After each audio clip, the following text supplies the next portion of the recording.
बहुत समय पहले की बात है। सुंदरपुर नाम का एक खुशहाल गांव था। इसी गांव के एक कोने में राजू नाम का एक गरीब लड़का अपने छोटे भाई सोनू के साथ रहता था। माता पिता के गुजर जाने के बाद राजू ने हार नहीं मानी। उसने चौराहे पर चिकन बिरयानी का एक छोटा सा ठेला लगाना शुरू किया। राजू की बिरयानी इतनी स्वादिष्ट और साफ सुथरी होती थी कि देखते ही देखते उसका ठेला पूरे गांव में मशहूर हो गया। राजू बोलने में बहुत अच्छा था, पर छोटे भाई सोनू के हाथ में जादू था। वो बिरयानी का असली बादशाह था।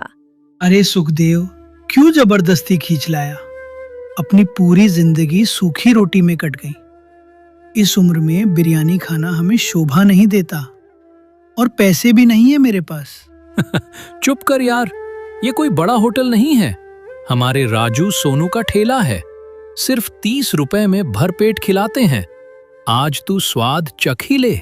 काका आइए आइए, सुखदेव काका ठीक कह रहे हैं। हमारे लिए पैसों से ज्यादा आपका आशीर्वाद कीमती है। छोटे 2 प्लेट लगा जल्दी। सोनू प्यार से प्लेट सजा कर देता है। काका पहला निवाला मुंह में डालते हैं और उनकी आंखों में आंसू आ जाते हैं। कसम से यार सुखदेव, तेरी दोस्ती की कसम, स्वाद बेमिसाल है। बेटो, तुम दोनों बात करने में भी बहुत अच्छे हो, और हुनर भी कमाल है। काका ये सब छोटे का कमाल है। और छोटे, तेरे हाथ का ये हुनर देखना एक दिन तुझे पूरे गांव का मसीहा बनाएगा। दत्त भैया, ये तो बस आपके दिए संस्कार और बड़े भैया का आशीर्वाद है। पगले, ये मेरा नहीं, हमारे गांव वालों का प्यार है। दोनों भाइयों लोगों से ऐसे ही बात करते थे। लेकिन उसी गांव में भवानी सिंह नाम का आदमी था, जो उस गांव का मुखिया था। मालिक, गजब हो गया। आज मैं गांव गया था। वहां चौराहे पर उन अनाथ भाइयों के ठेले पर भारी भीड़ उमड़ी पड़ी है। तो क्या करूं? वो ठेला लगा रहे हैं तो मैं नाचूं? अरे नहीं मालिक, आज अपनी पार्टी से अच्छा मुनाफा हुआ है। सुना है उनकी बिरयानी बहुत स्वाद है, तो सोचा चलकर चख आते हैं। तेरी जुबान बहुत चल रही है आजकल, पर चल, मेरा भी मन अच्छा खाने का है। देखते हैं क्या जादू है। दोनों ठेले पर जाते हैं। ओए बिरयानी वालों, फटाफट 2 प्लेट बिरयानी लगाओ, एक मेरे लिए और एक बिल्लू के लिए। माफ करना मुखिया जी, बिरयानी खत्म हो गई है, और ये जो थोड़ी सी बची है, इसे एक परदेसी बाबू पैसे जमा करके पैक करवा गए हैं। वो कोई भगवान है क्या? ये ले पैसे और चुपचाप वो बिरयानी मुझे दे। मुखिया जी, हम नहीं दे सकते। हम गरीब जरूर हैं, पर बिकने वाले नहीं। बड़े भैया ने जिसे जुबान दे दी सो दे दी। ओए छोकरे, होश में बोल। मैं इस गांव का मुखिया हूं। अगर मुझे नहीं मिलेगा तो किसी को नहीं मिलेगा। कल से ठेला लगाने लायक नहीं बचोगे। मुखिया जी, आप ये क्या बोल रहे हैं? हमने उनसे पैसे लिए हैं और जुबान दी है कि 15 मिनट में देंगे। राजू, तुम दोनों को चर्बी चढ़ गई है। अभी भी अच्छा वक्त है। चुपचाप बिरयानी दे दो, नहीं तो मुझसे बुरा कोई नहीं होगा। बिल्लू, धमकी देने से पहले ये तो जान लो कि वो पार्सल किसका है। वो हमारे जिले के नए पुलिस इंस्पेक्टर विजय प्रताप जी का है। अगर मैंने उनका खाना आपको दे दिया और वो अपनी जीप लेकर आ गए, तो मेरी छोड़ो, आपकी भी खटिया खड़ी हो जाएगी। अब बोलो, पार्सल खोलूं? पुलिस का नाम सुनते ही मुखिया और बिल्लू के होश उड़ जाते हैं। मालिक, वो इंस्पेक्टर बहुत कड़क है। यहाँ से खिसकना ही ठीक है। राजू, याद रखना, तूने भवानी सिंह का अपमान किया है। इस बदनामी का बदला मैं जरूर लूंगा। चलो बिल्लू। मुखिया और बिल्लू भाग जाते हैं। तभी पुलिस इंस्पेक्टर विजय प्रताप वहां आते हैं।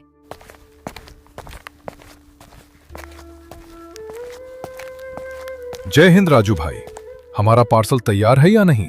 जी साहब, बिल्कुल गर्मा गर्म तैयार है। शाबाश छोटे उस्ताद, तुम दोनों भाइयों की ईमानदारी देखकर दिल खुश हो गया। भगवान जोड़ी सलामत रखे। पुलिस इंस्पेक्टर अपना पार्सल लेकर चला जाता है। अब ठेले पर सब कुछ खत्म हो चुका था, लेकिन सोनू के चेहरे पर एक अजीब सी डर थी। क्या हुआ छोटे, मुखिया की धमकी से डर गया क्या? भैया, मुखिया बहुत ताकतवर और दुष्ट है। अगर उसने सच में हमारा ठेला बंद करवा दिया तो हम क्या करेंगे? छोटे, याद रख, जो इंसान ईमानदारी के रास्ते पर चलता है, उसका रास्ता कोई नहीं रोक सकता। वो हमारा ठेला बंद करा सकता है, पर तेरे हाथ का जादू और हमारी मेहनत नहीं छीन सकता। जब तक हम साथ हैं, कोई हमें झुका नहीं सकता। हाँ भैया, जब तक आप साथ हो, मुझे किसी का डर नहीं। अब जल्दी से घर चलो भैया, थकान बहुत जोरों की लगी है। इतनी बात कर दोनों भाई घर जाते हैं। अगली सुबह सूरज की पहली किरण के साथ राजू और सोनू अपने ठेले पर पहुंच गए। हसरत भरी नजरों से उन्होंने रास्ता देखा, लेकिन 2 घंटे बीत जाने के बाद भी कोई ग्राहक नहीं आया। गांव की गलियां आज अजीब सी शांत थीं। क्या हो गया छोटे? इतनी देर हो गई, अब तक तो आधा पतीला खाली हो जाता था। आज एक भी ग्राहक नहीं आया। हाँ भैया, गांव में जरूर कुछ गड़बड़ है। सन्नाटा तो देखिए। ऐसा करो, आप ठेले पर रुको, मैं चक्कर लगा कर आता हूँ कि सब लोग कहाँ गए। सोनू दौड़ता हुआ गांव की तरफ निकल जाता है। सोनू गांव के दूसरे कोने में पहुंचता है। वहां एक नया ढाबा खुला है, मुखिया जी की शाही बिरयानी। वहां लंबी लाइन लगी है और बोर्ड पर लिखा है 10 रुपए में भरपेट चिकन बिरयानी। सोनू देखता है कि ढाबे पर मुखिया और बिल्लू खुद बिरयानी परोस रहे हैं। लोग खुशी खुशी पैसे देकर खा रहे हैं। सोनू का मुंह खुला का खुला रह जाता है। 10 रुपए में भरपेट बिरयानी, ये कैसे मुमकिन है? इतनी बड़ी साजिश भैया को अभी बताना होगा। सोनू दौड़कर राजू के पास वापस आता है। वो हाँफ रहा है। भैया, वो मुखिया ने गांव के किनारे अपना ढाबा खोल लिया है। वो सिर्फ 10 रुपए में बिरयानी बेच रहा है, इसीलिए सारे ग्राहक वहां लाइन लगाए खड़े हैं। 10 रुपए में चिकन बिरयानी? ये नामुमकिन है छोटे। इतने में तो कच्चा चिकन भी नहीं आता। जरूर कुछ मिलावटी या सड़ा हुआ खिला रहा है वो। हम जाकर बोलेंगे तो गांव वाले नहीं मानेंगे, उल्टा हमें ही गलत समझेंगे। क्या करें? कुछ नहीं, अब से हम बिरयानी कम बनाकर लाएंगे। जो हमारे पक्के ग्राहक हैं वो स्वाद पहचानते हैं, वे शाम तक जरूर आएंगे। अपनी ईमानदारी मत छोड़ना छोटे। उघर ढाबे पर भीड़ है। 2 मजदूर बिरयानी खाकर तारीफ कर रहे हैं। वाह मुखिया जी, 10 रुपए में इतना शानदार स्वाद। इस जमाने में तो 10 रुपए में चाय नहीं मिलती, आप बिरयानी खिला रहे हैं। हाँ मुखिया जी, इतना सस्ता कैसे खिला रहे हैं आप? कहीं घाटा तो नहीं हो रहा? अरे भाई, तुम सबकी खुशी ही तो मेरी दौलत है। बस खाओ और मजे करो, ज्यादा सवाल मत करो। लोग मुखिया भवानी सिंह जिंदाबाद के नारे लगाते हुए वहां से चले जाते हैं। बिल्लू पास आकर मुखिया के कान में फुसफुसाता है। मालिक, देखा, वो राजू का ठेला तो आज पूरा दिन मक्खियां ही मारेगा। अभी तो शुरुआत है बिल्लू। जब कल सुबह वो देखेंगे कि उनका धंधा पूरी तरह बंद हो चुका है, तब असली मजा आएगा। उस दिन राजू और सोनू के ठेले पर सन्नाटा रहा। भारी नुकसान के साथ दोनों भाई मायूस होकर घर लौट आए। थकावट के कारण राजू तो गहरी नींद में सो गया, लेकिन सोनू के मन में मुखिया की उस सस्ती बिरयानी का डर और शक बेचैन कर रहा था। सोनू धीरे से घर से बाहर निकलता है और गांव की सड़क पर कुछ सोचते हुए खड़ा होता है। तभी उसे दूर 2 परछाइयां गांव के बाहर की तरफ जाते हुए दिखती हैं। ये तो मुखिया और उसका नौकर बिल्लू है। इतनी रात को ये लोग गांव के बाहर क्या कर रहे हैं? जरूर कुछ दाल में काला है। सोनू दबे पांव उनका पीछा करता है। वे लोग सलीम चिकन नाम की एक मीट की दुकान के पास पहुंचते हैं। सोनू एक घने पेड़ के पीछे छिप जाता है। मुखिया जी, रोज रोज फ्री में मरे हुए मुर्गे देना मुमकिन नहीं है। रिस्क बहुत है, पकड़े गए तो सब खत्म। अब से 1 पीस के 2 रुपए लूंगा, मंजूर है? ज्यादा जुबान मत चला सलीम, न तेरा न मेरा। 1 पीस का 1 रुपया दूंगा, बोल मंजूर है? ठीक है, लेकिन मुंह बंद रखने के पैसे कितने दोगे? हर महीने 500 रुपए मिलेंगे। बस दुकान चलने दे, माल सुबह पहुंच जाएगा, तू बस घर जा। मुखिया और बिल्लू वहां से निकल जाते हैं। सोनू पेड़ के पीछे से ये सब सुनकर कांप जाता है। भगवान, ये मुखिया होकर अपने ही गांव वालों की जान से खिलवाड़ कर रहा है। मरे हुए मुर्गे और 1 रुपए में। ये लोग तो जहर बेच रहे हैं।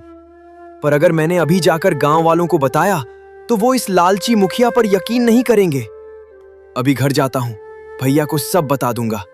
कल सुबह ही कुछ ठोस सबूत ढूंढना होगा, वरना पूरा गांव बीमार पड़ जाएगा। सोनू गहरी सांस लेता है और धीरे से घर की तरफ मुड़ता है। सोनू घर पहुंचता है। राजू बेखबर सो रहा है। सोनू अपने बिस्तर पर लेट जाता है, पर उसकी नजरें छत को निहार रही हैं। अगली सुबह। अरे छोटे, तू इतनी जल्दी जाग गया? और ये क्या हाल बना रखा है? रात भर सोए नहीं क्या? भैया, रात को मुखिया और बिल्लू को गांव के बाहर जाते देखा था। मैंने उनका पीछा किया। क्या तू पीछे गया था? तुझे पता है वो कितने खतरनाक लोग हैं? अगर वो तुझे देख लेते तो? मुझे परवाह नहीं थी भैया। मैंने जो सुना वो सुनकर मेरे पैरों तले जमीन खिसक गई। वो सलीम चिकन वाले से मरे हुए मुर्गे खरीद रहे हैं, सिर्फ 1 रुपए में। वो पूरे गांव को जहर खिला रहे हैं भैया। राजू ये सुनकर सन्न रह जाता है। उसका चेहरा गुस्से से लाल हो गया है, लेकिन आंखों में छोटे भाई के लिए गहरी फिक्र है। तू पागल हो गया है क्या सोनू? अकेले क्यों गया था वहां? अगर तुझे कुछ हो जाता तो मैं इस दुनिया में किसके लिए जीता? मुझे अपना धंधा प्यारा नहीं है, मुझे तू प्यारा है। भैया, मैं आपकी मेहनत का अपमान नहीं देख सकता था। आप इतनी ईमानदारी से कमाते हैं और वो मुखिया लालच में आकर लोगों की जान ले रहा है। मैं समझता हूं बेटा, पर अगली बार ऐसा रिस्क मत लेना। जान है तो जहान है। लेकिन अब हमें चुप नहीं बैठना है। अगर ये बात सच है तो हमें पूरे गांव को बचाना ही होगा। तो क्या करें भैया? जाकर सबको बता दें? नहीं, बिना सबूत के गांव वाले हमें ही झूठा साबित कर देंगे। हमें सबूत चाहिए। हमें रंगे हाथों पकड़ना होगा। आज रात को फिर से वही करना होगा जो तूने किया, लेकिन इस बार मैं तेरे साथ चलूंगा। लेकिन भैया, अगर पकड़े गए तो? अब हम अकेले नहीं हैं, हम दोनों साथ हैं। जो भी होगा साथ मिलकर झेलेंगे। चलो, आज का दिन गुजारते हैं। रात को इस मुखिया का नकाब उतारना है। इतनी बात कर दोनों भाई ठेला उसी जगह पर लगा देते हैं। राजू और सोनू ने आज बिरयानी कम बनाई थी। चौराहे पर सन्नाटा था। तभी वही इंस्पेक्टर वहां पर आता है। राजू भाई, क्या बात है? आज इतनी खाली दुकान क्यों है? भीड़ कहाँ गई? साहब, गांव के उस पार एक नया ढाबा खुला है, सब वहीं भाग रहे हैं। 10 रुपए में भरपेट बिरयानी जो मिल रही है। साहब, मुझे तो दाल में काला लगता है। इतनी सस्ती बिरयानी में जरूर कुछ मिलावट है। साहब, अगर बुरा ना माने तो एक बार आप खुद वहां जाकर खा आइए, आपको खुद पता चल जाएगा। इंस्पेक्टर तुरंत ढाबे की तरफ निकल जाता है और थोड़ी ही देर में ढाबे पर पहुंच जाता है। बिल्लू और मुखिया उन्हें देखकर घबरा जाते हैं। 1 प्लेट बिरयानी लगाना। बिल्लू कांपते हाथों से प्लेट लगाता है। इंस्पेक्टर बड़े चाव से खाते हैं। वाह, स्वाद तो वाकई लाजवाब है। 10 रुपए में इतना बढ़िया स्वाद, कमाल है। इंस्पेक्टर पैसे देकर वहां से निकल जाते हैं। मुखिया और बिल्लू राहत की सांस लेते हैं। इंस्पेक्टर वापस राजू के ठेले पर आते हैं। राजू, तुमने तो मुझे भ्रम में डाल दिया था। वहां की बिरयानी तो बहुत उम्दा है, कोई मिलावट नहीं लगी। साहब, क्या मैं एक सच कहूं? कल रात मेरा भाई सोनू टहलने निकला था। उसने मुखिया और बिल्लू को सलीम चिकन वाले के पास देखा था। वो मरे हुए मुर्गों का सौदा कर रहे थे। क्या? मरे हुए मुर्गों का सौदा? लेकिन मैंने तो खाया, मुझे तो बदबू तक नहीं आई। साहब, वही तो राज है। वो उसमें ऐसे खतरनाक केमिकल मिलाते हैं जो सड़ांध और बदबू को दबा देते हैं। आप एक बार मेरी हाथ की बिरयानी खाकर देखना, तब आप फर्क समझ पाएंगे।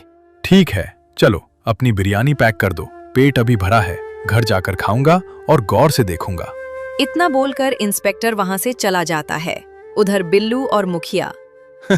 वाह मालिक वाह, मान गए आपकी किस्मत को। पुलिस वाला खुद आया, भरपेट खाया और 10 रुपए देकर सलाम ठोकते हुए चला गया। उसे भनक तक नहीं लगी कि वो मुर्गा था या साला मौत का सामान। देखा बिल्लू, इसे कहते हैं दिमाग।